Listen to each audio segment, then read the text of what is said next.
செய்தாலும் பொறுத்தருளும் செல்வக்குமரன் பொய்யான மயிலேறும் காட்சி எழியாவும் ஒளி வீசும் தெய்வாம்சமே பொய்யான என் வாழ்க்கை புவி மீது நிலையாக அருள் செய்ய வர வேணுமே நீ அருள் செய்ய வர வேணுமே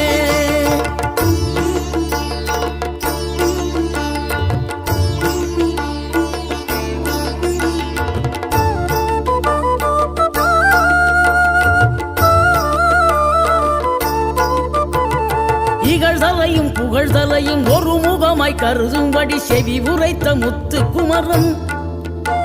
நீ வறுமையையும் வளமையையும் சமநிலையை உணரும்படி மதி கொடுத்த